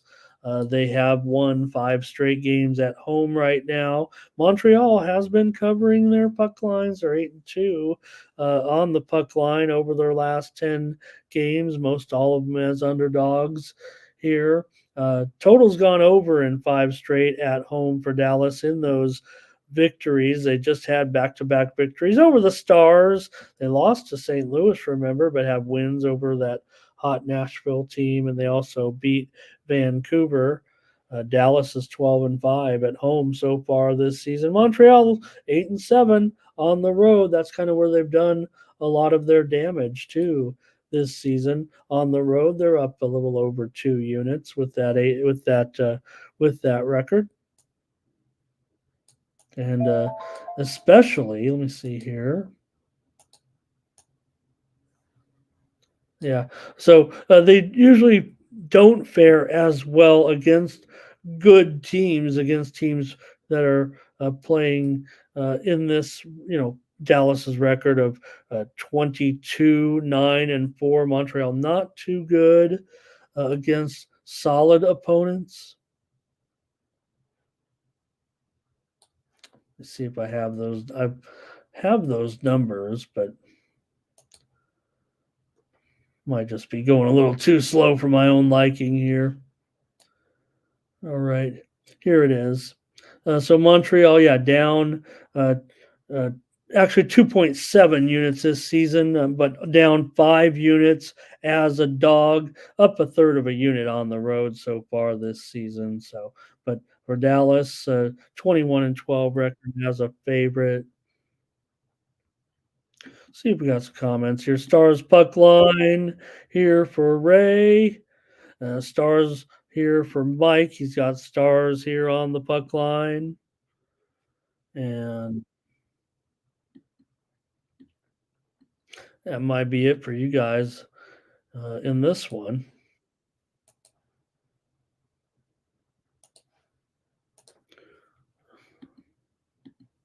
All right.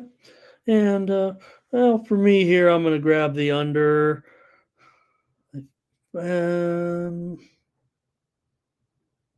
Yeah, give me the under here with the Canadiens and the Stars at 6.5.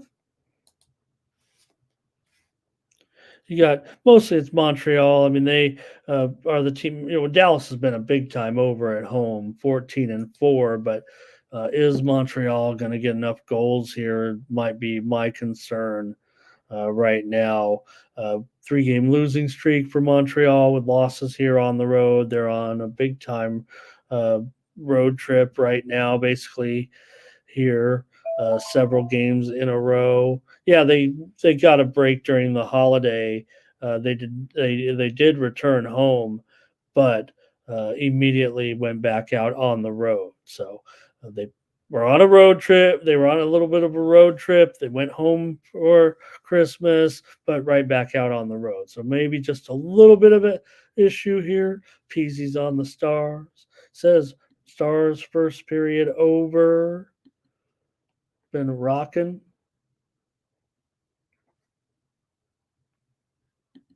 Salty also with a comment here.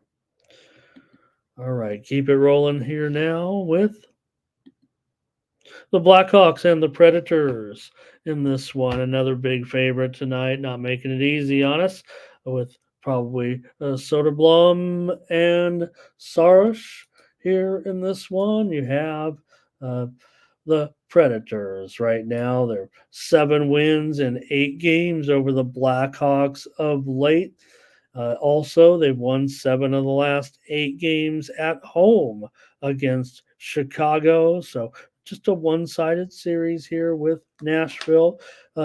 Chicago's gone over in 4 of their last 5 games on the road, and they've also gone over in 4 of their last 5 games overall. They haven't been all on the road. They also played some home games here. They have a win over Winnipeg, but mostly losses of late for Chicago. They've fallen to 11-23 this season. Nashville 11-9 at home.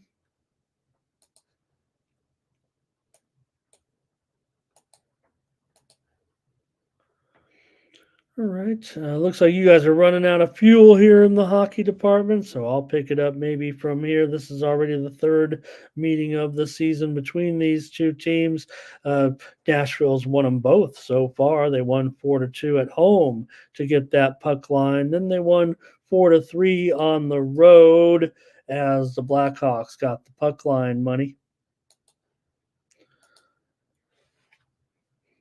And I think for me in this one, I'd probably prefer to go over here at 6. I think it's probably even 6.5, and maybe we should update it to toughest line possible. There's all the six. Yeah, there's 6.5 under 20. Go ahead and give me the over. I'll grade it at 6.5 under 20 today with the Blackhawks and the Predators.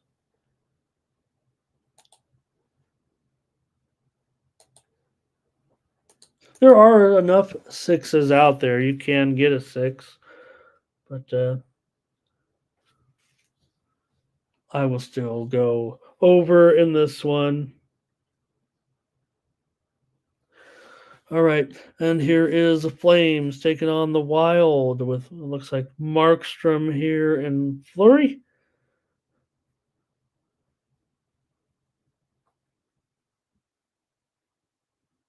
Yep, indeed. No confirmations on any of these goalies here just yet.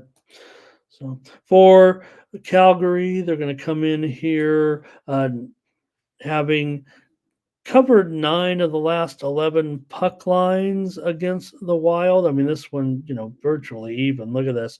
10 of the last 11 meetings between these two teams in Minnesota have gone under. Minnesota has won 7 of their last 8 games overall as they continue to roll here. They've reached over the 500 mark now.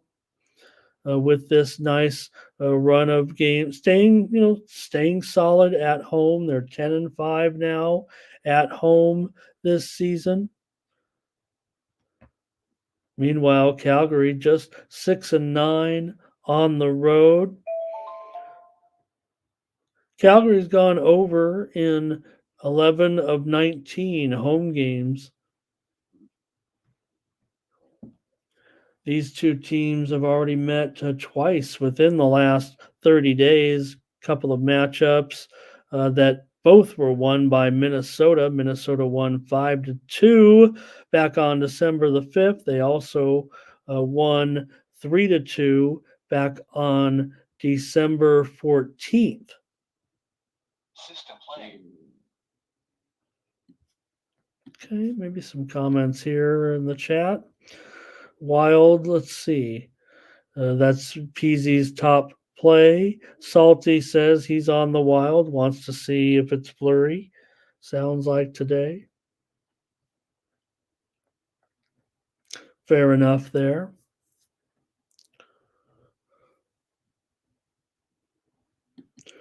All right. Minnesota, like I said, back-to-back losses here against the Winnipeg Jets after they were on a winning streak. In their last 2 games, they lost to Winnipeg on the road 4-2, then lost to them at home 3-2. Calgary's won 4 of 6. They're kind of moving up in the standings here a little bit. You figure Markstrom, he got that win over Philadelphia. He does have a 2.35 goals against in his career against Minnesota, one of the teams he's done pretty well against if Markstrom is in here. He's got a 92% save percentage and a 6-3-2 record against Minnesota. So third and final meeting between these two teams. Minnesota goes for the sweep. And all right, for me in this one, I'm on the Wild. Give me the Wild. I can't not take them here at home. They've played so well at home. Seems like a very, very decent price. Kaprizov, he's going to miss the game. He was hit hard in the last game on Saturday. So probably get Marcus Johansson in there with Eriksson Ek. And Boldy, I'm sure. Okay. All right. Let's take a look next at the Lightning and the Jets here. The Jets are favored at home in this one at minus $1.40 now, it looks like, and the total is about a 6 flat. So let's see here. I'll get that for you, Mickey. Let me just get my line updated on this next game that I'm looking at here with the what did I do? I clicked on the wrong. There we go. Oh, here we go. Lightning and Jets. Thank you. This one up to $1.40 here. And let me get that for you. I'm going to answer that question here real quick before we preview the game. I want to appreciate Mickey coming in here. Mickey, it is right here on this channel. The picks are coming up. Actually, I believe Tony's already probably recorded them, and they're just uploaded by the staff later on. And I would say, with it being a predominantly night card, Tony's picks will come up probably shortly here, maybe even before the show. It varies a little bit, but you'll find all of his NBA videos as well as his college basketball previews as well. So they will indeed be right here on the channel. More game by game previews from the man himself will be coming up. Thank you, Mickey, for your noticing that, and we'll definitely get him up there. Oh, they work, Thomas? Weird. Okay, I don't know what's going on there. But here we go with the Lightning and the Jets. I might have hit the wrong button. Sorry about that, you guys, on the graphics. And I take such pride in the graphics, don't I? All right. We're on the Panthers and the Coyotes now, though, by the way, right? We're on the over and the Lightning and the Jets. Did I say it? Now you have me worried.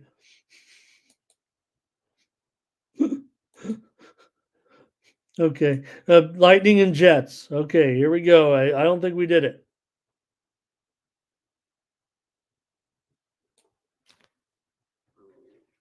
Here we go. We just skip games out of convenience. There's so many games, right? Winnipeg has won 6 of their last 7 games at home, on a roll right now. One of the hottest teams, certainly going, right? And wake up the Jets, because here's a team that you can kind of make some money on. It feels like their Jets are always kind of overlooked. They're hot right now. They're 12-5. This season at home. Tampa Bay just 7-10 this season on the road. And Winnipeg, they usually get their puck lines too. Here they are favored, however. But as a puck line favorite, they've actually been one of the strongest teams around this season. Like I said, they just get undervalued, maybe because, some people don't even know Winnipeg's in Manitoba. Can you believe that? 15-7 record for Winnipeg as a puck line favorite, if I'm not mistaken. Tampa Bay, the series has gone over in 10 of the last 14 meetings here in Winnipeg, but Tampa Bay has gone 7-12 to the under on the road, and 4 of their last 6 on the road have gone under. This is the second meeting of the season between these two teams. Tampa Bay lost the first meeting at home 3-2. Winnipeg has won 3 straight games in the series. So with Vasilevsky, again, we don't know. Vasilevsky and Hellebuck, I guess, expected to be in there today. I mean, come on. I'm going to be on Tampa Bay. No, I'm not going to be Tampa Bay. I'm on Winnipeg. I'm on Winnipeg in this one. At home for sure. Give me the Jets over the Lightning today. Already got to lay a little bit of an extra price here, but I don't mind. In this one, give me the Jets over the Lightning. All right. I would love that, Salty. That's a little bit. I can barely get these graphics together. Those other guys do have an incredible job. With some of those. Mike says, big night here coming for Saros and company. Jets money line here. More Jets. Okay, good. I'm on the Jets because I think the Sharps are going to kind of favor Tampa Bay here actually on the road, but I can't do it. Panthers and Coyotes. And looks like I think we've actually had our first goalie confirmation. I think, let me take a look. It might be Vejmelka in here instead of Ingram as far as the overnights are concerned. I'm still waiting to get the look at the screen here, but we might actually have a confirmation on this or a likely status. Yes, Vejmelka definitely confirmed here today is the only goalie we've seen confirmed within the last hour or so. He will get the start here as he returns to the crease for his fourth start in the last 8 games. Been playing well. Let me update it here and put Vejmelka in there.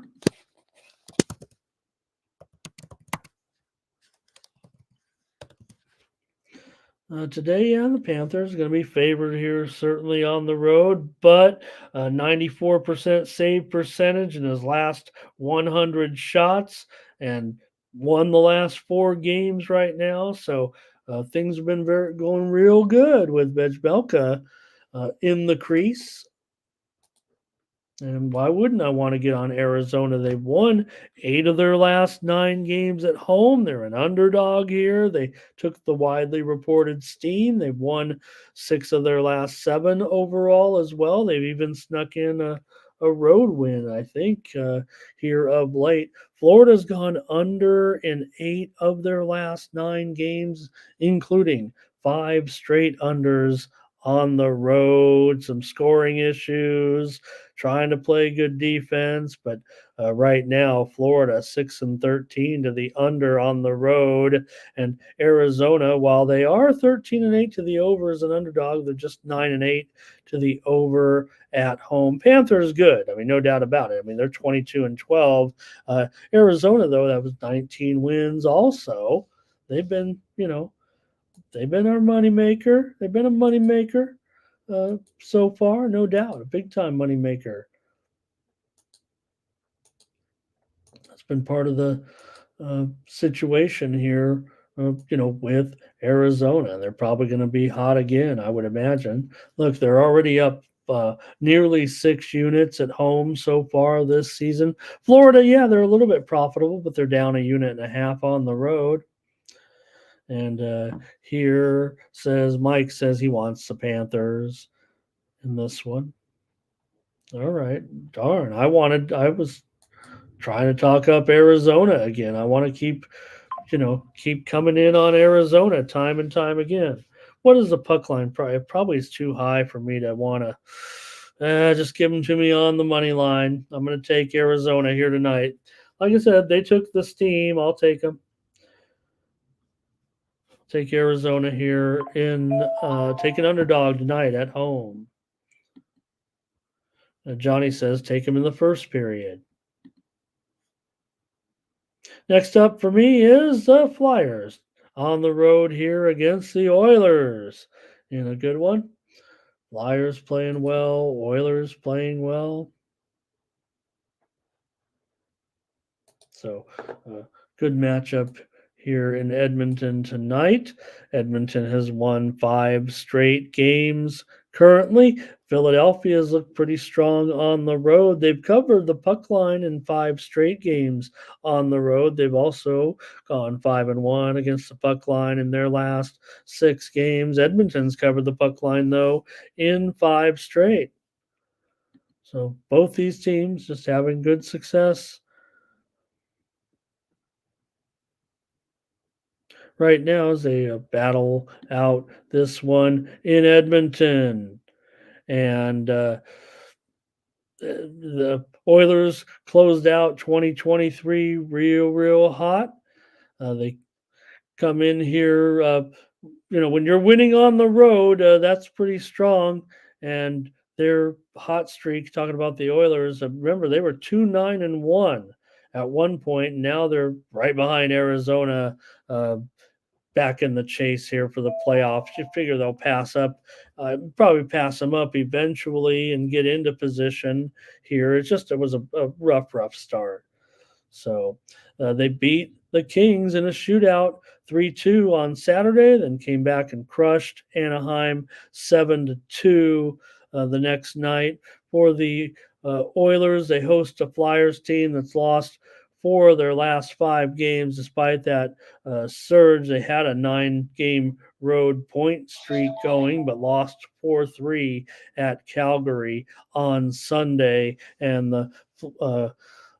they also lost to the Flames, if I'm not mistaken, 2-1. No, they lost to Seattle. They lost 2-1 to Seattle after that 4-3 loss against the. Let me call it up here. I want to make sure of that. Yeah, they lost 4-3 to Calgary. They lost 2-1 to Seattle. Before that, they beat Vancouver 4-1 and started the trip with a 7-6 loss. It wasn't start of a trip, right? They came home after that. All right. Let's see if you guys have any comments on this one. Here's the Oilers 5-2. Our Tom says go over. Salty says, you got to let these guys settle out here. Well, like I said, it's Philly that is a team that's a little bit slumpy at this point. Edmonton not only winning but crushing a lot of these games at this point. Crushing not only the winning the game but getting that puck line as well. I'll tell you this: the Sharps, you couldn't find a Sharp on Edmonton tonight. They're all over Philly, and man, usually in spots like this, I kind of side with the Sharps, and probably going to do it here. I don't think the puck line is going to be quite attractive enough for me at minus $1.65. Okay, I'll do it. I'm going to take Philly on the puck line today.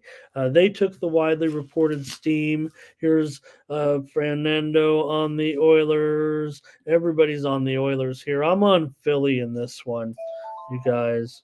I'll take them on the puck line here. I'm going to be a little bit contrarian here, I think, in that one. All right, we got to keep it rolling here. Get this show over with, man.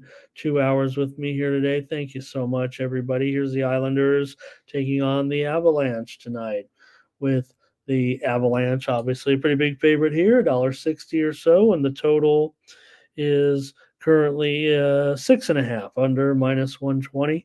So let's update that. I think we can say it's mostly 6.5 at this point. 6.5 under 20. And the line maybe has gone up to the Avalanche at minus $1.70 so far. I'm willing to call it that. At this point, Colorado's won 5 straight games at home, including 5 straight puck lines at home. Colorado 13-6 against the puck line at home. That's pretty good. Islanders 11-5 on the puck line on the road. They've covered 9 of their last 11 road puck lines. Islanders have gone over in 9 of their last 11 on the road right now this season. These teams already played their first meeting of the season. It was a 7-4 win for Colorado at the Islanders back on October 24th.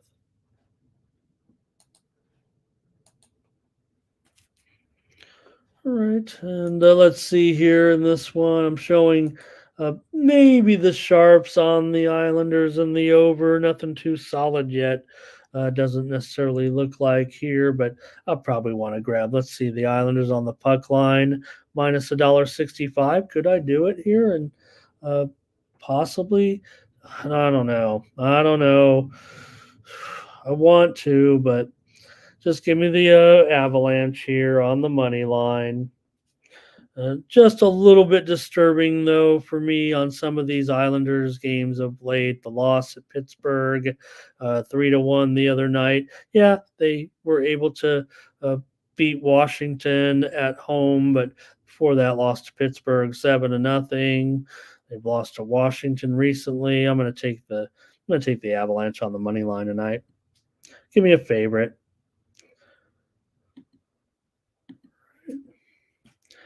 All right, here's an easy over for Salty. Katie, thank you so much. Appreciate you. I think we had some better shows over the last couple of days. Maybe this big hockey card's got me a little running on empty here this morning.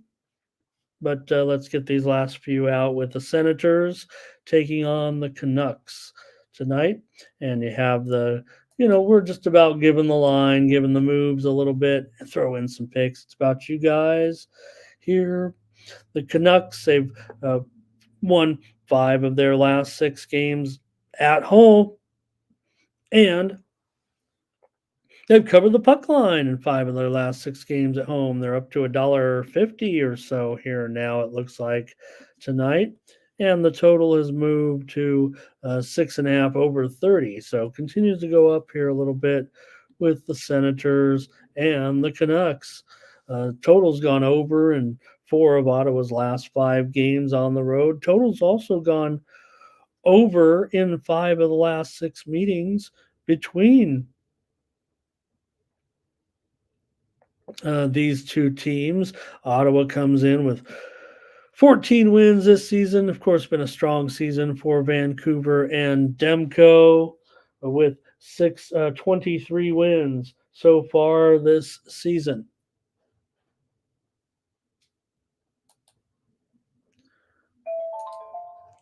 And for me in this one, I'm gonna probably I'm gonna probably be on Ottawa here. Gosh, could I really get on Ottawa? Do you guys have anything on this one? I don't. These last couple of games, not too excited. Here's R. Thompson does want Ottawa. Okay.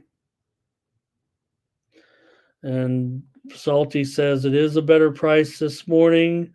It was Vancouver. Let me see. It was Vancouver $1.65 at the high point. So it continues to come down here a little bit for Vancouver. Okay, that's interesting. It may kind of come to where the price is becoming cheap enough. Or maybe I can get to the favorite. All right. Let's do that. I think I'm going to take another favorite. I wasn't too certain on these games, and it is a cheaper price, no doubt. In fact, the lowest prices here, I'm showing $1.38 at Circa, $1.39 at Bet Online, $1.47 at Bovada. Some of these square shops are up $1.45 or so. And the widely reported though steam came in on Ottawa. This is a tough one for me also. Man. All right. Vancouver it is. I'll just take the favorite here. Not thrilled, even on these last ones where you got the Red Wings on the road, favorite of the Sharks. Oh my goodness. Yeah, I get it. Okay, but still. Detroit's gone over in 6 of their last 7 games. San Jose is 15-7 straight up against the Red Wings in the last 22 games. Detroit's covered the puck line in 4 of their last 5 trips here into San Jose. Detroit has 17 wins this season. They are above 500 currently.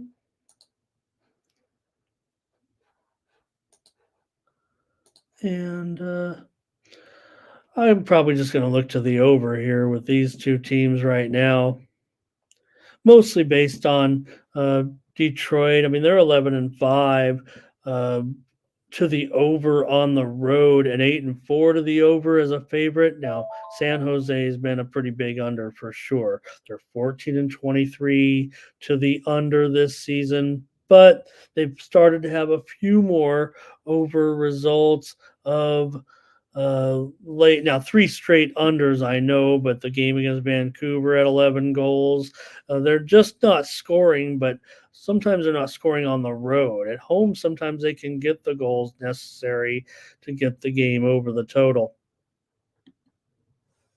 So it's a losing streak right now again for San Antonio.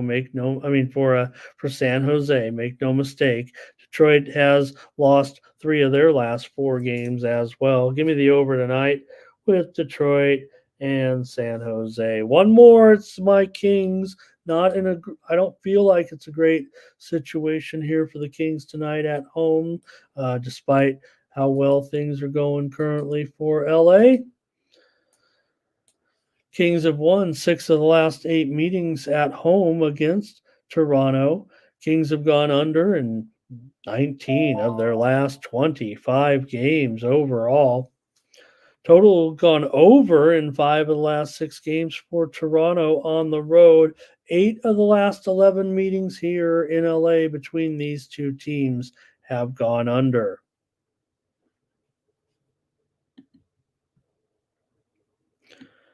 All right, I'm about to wrap it up here. I don't know if I want to fade my Kings, but I might have to. Kings won the first meeting 4-1 back in October. That one was at Toronto, of course.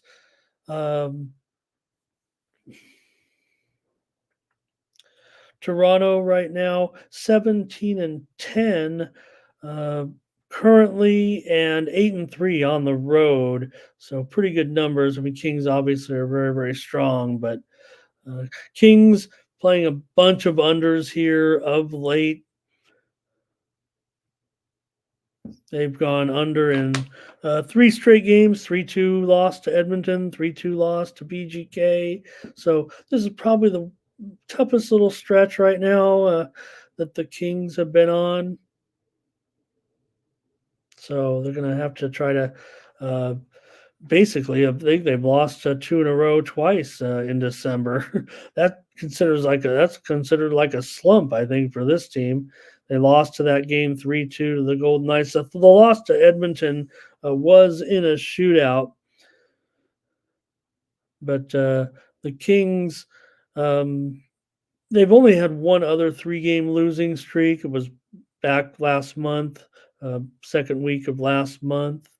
So for Toronto, they lost their third straight game to Carolina on Saturday. They trailed 2-0 and 3-1. They pulled the goalie and scored a goal, I think, to finish 3-2. They also lost to Columbus 6-5.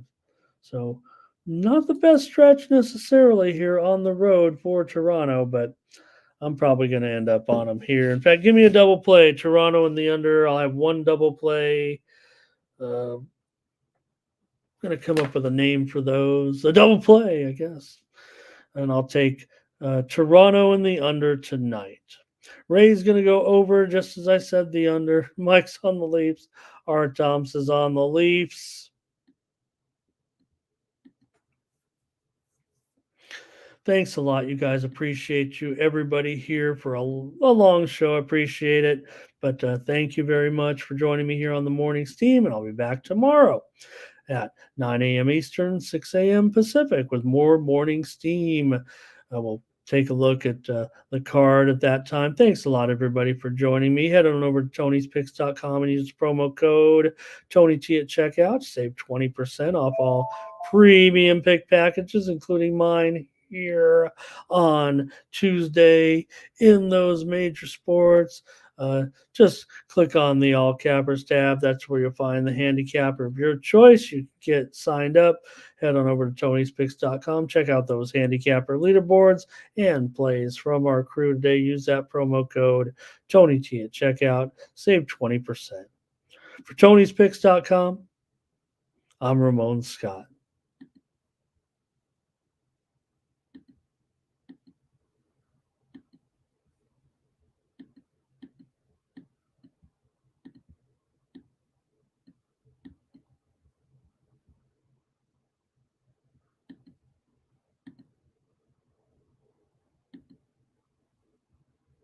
The fools who can't hang, coming with real game. It's sort of a freight train. It's been reported bank rolls are easy to maintain. So get situated and listen to the picks, and it goes a little something like this.